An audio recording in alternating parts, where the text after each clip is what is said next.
I am worried. I'm worried because somebody who's deranged is going to hear this kind of language and take action against a journalist, either at a rally or in some more private setting. I said this during the campaign. It's going to happen.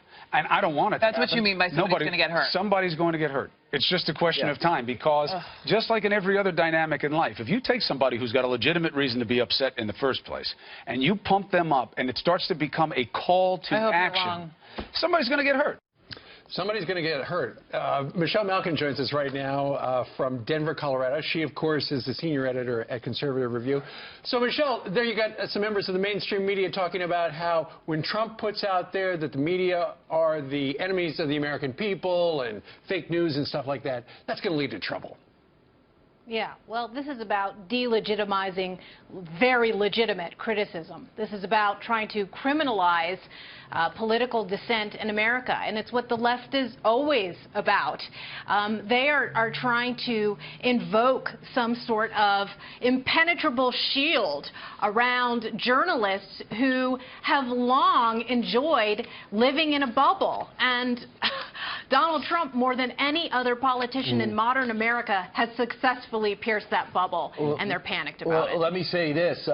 They are going out of their way, and Donald Trump has said some things he probably wants back, but they're going out of their way to say this president is anti-Hispanic. You saw this woman on last night says he's a fascist, he's worse than Hitler. So if anybody out there is on the edge, you have more people saying that than anyone saying anything than Donald Trump is saying bad about any journalist.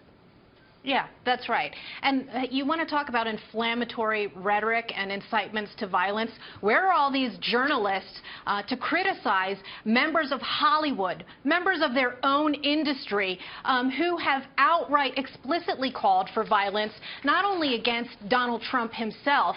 I mean, do these people not recall that during the campaign last year and leading up until Election Day that the hashtag assassinate Trump was trending? Where were they to pontificate about the dangers of the climate of hate and climate of left-wing inciting rhetoric? They were nowhere. They were AWOL. Hypocrites. Michelle, let's talk about immigration now because, you know, the president is clearing the way for more deportations with this executive order that we're expecting on Thursday or Friday, I guess Steve was saying.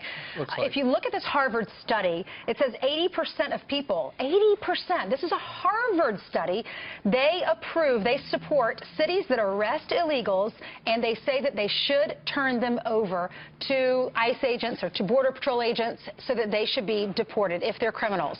But now we're learning in one of the newspapers this morning, there's an editorial encouraging some of these mayors from sanctuary cities to, if they find an illegal doing something wrong, don't arrest them, because then they'll have a criminal record and then they will get deported.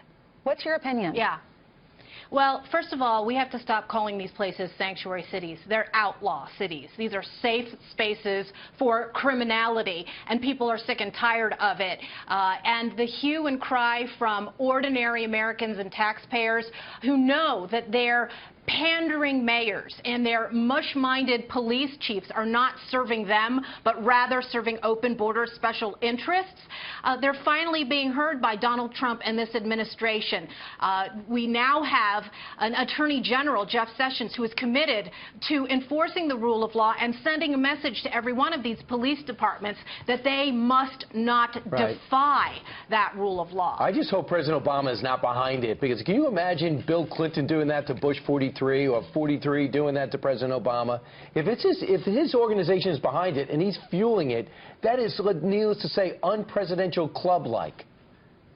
Well, yeah, I think it's actually treacherous behavior, and we know that these groups are behind it. We know that Organizing for America, the SEIU, Soros-funded open borders agitators, this is what they do. It's agitation for agitation's sake.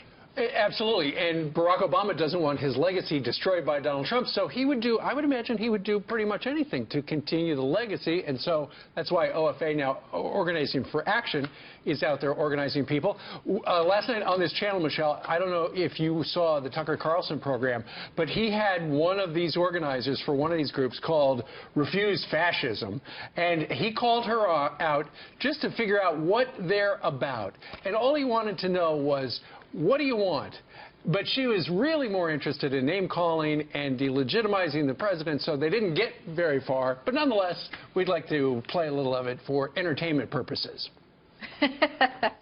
Actually, it would have taken millions and millions to rise up to stop Hitler. It absolutely would have. But what do you and it's think? what people should have done. Okay, may I ask you a real question? It is shameful for you to morally outraged, but hold on. I know it's shameful, but let me ask you this. It's funny to you. Your question. So the no, because I know you love to carry water for this criminal, this war criminal wannabe in chief. It's righteous that millions of people have stood up in protest and continue to do so. And by the way, since I know he sometimes watches, President Trump, if you're watching, way more people have protested than were at your Nazi inauguration. We refuse to accept this for the world, and we must drive them out. Okay, in just 30 seconds, she was able to work in Hitler and war criminal, and she's talking about our legitimate president of the United States. Yeah, she definitely wins the gold medal for left-wing ad hominem attacks. I think what people have to understand is this is classic astroturfing. These people don't represent anybody other than the moneyed left-wing progressive interests, and she's just the latest generation of Code Pinkos, you know, from the Bush years. And look, you've got Michael Moore out there who has now put out a resistance calendar, okay? Right. This is going to be their week for the next 4 years. Every day, Monday, protest. Tuesday, obstruct. Wednesday, smear. It's going to get old. What else does he do? This is their full-time jobs. They don't even know what he's going to be doing in 4 weeks or 5 weeks. They're just doing this because they don't like him. They don't even know what he's going to be doing in a month. You're right. All right. They don't care about policy. They don't care about taxpayers, children, women, men, workers. No, they care about obstructing Trump. All right. Ma'am, thank you very much. Michelle Malkin from the great city of Denver. See you next time. Thank you.